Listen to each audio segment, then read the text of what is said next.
باہر سے جب آئے السلام علیکم ورحمۃ اللہ کہہ کر اپنے گھر میں داخل ہو، گھر کا دروازہ جب بند کر رہے ہو بسم اللہ الرحمن الرحیم کہہ کر اپنے گھر کے دروازے کو بند کر دیں۔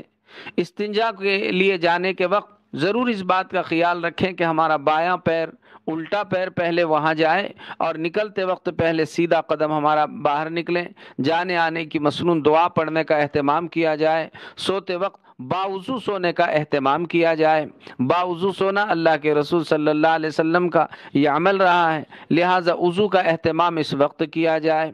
اسی کے ساتھ ساتھ آپ جب سونے کے لیے بستر کی تیاری کر لیں تو ہم اس پر بستر پر بیٹھ کر یہ تسبیح فاطمہ پڑھنے کا خصوصی طور پر اہتمام کر لیں، جس میں 33 مرتبہ سبحان اللہ، 33 مرتبہ الحمدللہ، 34 مرتبہ اللہ اکبر۔ پھر اسی کے ساتھ ساتھ آپ آیت الکرسی، چاروں قل، بسم اللہ الذی لا یضر مع اسمہ شیء فی الارض ولا فی السماء وهو السمیع العلیم، اعوذ بکلمات اللہ التامات من شر ما خلق، اس طرح کے معمولات آپ پڑھ کر آخر میں جب آپ چاروں قل پڑھ رہے ہو تو چاروں قل میں ایک روایت میں کہ آخری عمل جو اللہ کے نبی صلی اللہ علیہ وسلم پڑھ لیتے تھے وہ قل یا ایھا الکافرون کا سورہ ہوا کرتا تھا۔ بعض میں مطلق چاروں قل پڑھنے کا تذکرہ ہے۔ اسی کے ساتھ ساتھ چوتھا کلمہ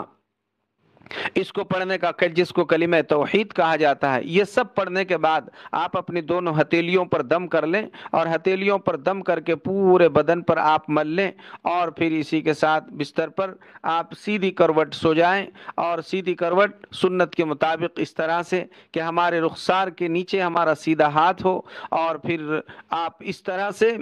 دعا پڑھ کر آپ سو جائیں۔ دعا پڑھنے کے بعد ہمارا کوئی دنیاوی بات چیت یا دنیاوی عمل اس وقت نہیں ہونا چاہیے۔ اس بات سے ہمارا یہ عمل صحیح ہوتا ہے اور مقبول عند اللہ ہوتا ہے، لہٰذا اس بات کی خصوصی طور پر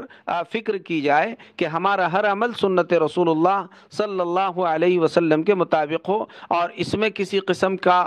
کوئی رد و بدل نہیں ہونا چاہیے، اپنے نفس کی کوئی ملاوٹ نہیں ہونی چاہیے۔ اب یہ ہمارا سونا یہ نورانی سونا بن گیا، ہماری یہ رات عبادت میں شامل ہو جائے گی، ہمارے یہ عمل سے اللہ ہم سے راضی ہو جائے گا، اللہ کے نبی صلی اللہ علیہ وسلم اس عمل سے خوش ہو جائیں گے، اور خود اللہ تبارک و تعالی ہمیں محبوب بنا دے گا۔ اس لیے خاص طور پر ان معمولات کی فکر کرنے کی ہر ایک کو ضرورت ہے، چاہے وہ سوتے وقت کے معمولات ہو یا بیدار ہونے کے وقت کے معمولات ہو۔ اب ہم اگر سو گئے، سونے کے بعد رات میں بسا اوقات ایسا ہوتا ہے کہ اچھے اچھے خواب دیکھ لیتے ہیں۔ جب بھی اچھا خواب دیکھ لیں اور اچانک نیند ٹوٹ جائے تو اس میں الحمدللہ کہیں،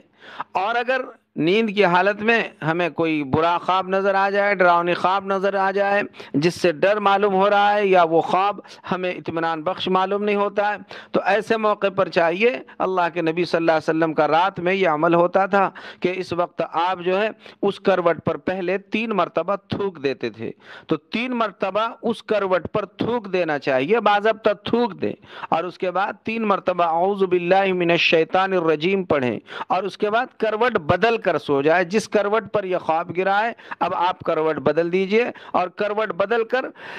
دل ہی دل میں آپ یوں دعا کیجئے، اللہ اس برے خواب کے شر سے میری حفاظت فرمائیے، اور اب یہ خواب کسی سے ذکر نہ کیجئے۔ انشاءاللہ اس طرح عمل کرنے سے اب انہیں کوئی نقصان نہیں ہوگا اور کوئی تکلیف کی بات نہیں ہوگی۔ بسا اوقات اس طرح کے خواب ہو جاتے ہیں جس سے طبیعت میں خوف جیسی کیفیت پیدا ہوتی ہے، تو اس سے ڈرنے کی ضرورت نہیں، بشرطے کہ یہ سنت والا عمل ہم اختیار کر لیں۔ تو اتنی طاقت ہے اللہ کے رسول صلی اللہ علیہ وسلم کے ان معمولات میں، اس کو اگر انجام دیا جائے تو یقیناً زندگی بھی نورانی بنتی ہے، اللہ بھی راضی اور خوش ہوتے ہیں، اور اللہ کے پاس پھر ہمارا مقام اور مرتبہ اور حیثیت بنتی ہے۔ اللہ رب العالمین اپنے فضل سے، اپنے کرم سے، اپنی مہربانی سے ان ساری ہدایات پر ہم سب کو بھرپور عمل پیرا ہونے کی توفیق عطا فرمائے، نفس اور شیطان کی شرارتوں سے حفاظت فرمائے، اور سنت رسول اللہ کا صحیح معنی میں متبع بنا کر ہماری زندگی کو عافیت کے ساتھ اللہ تعالیٰ تکمیل کو پہنچانے کے فیصلے فرما لے۔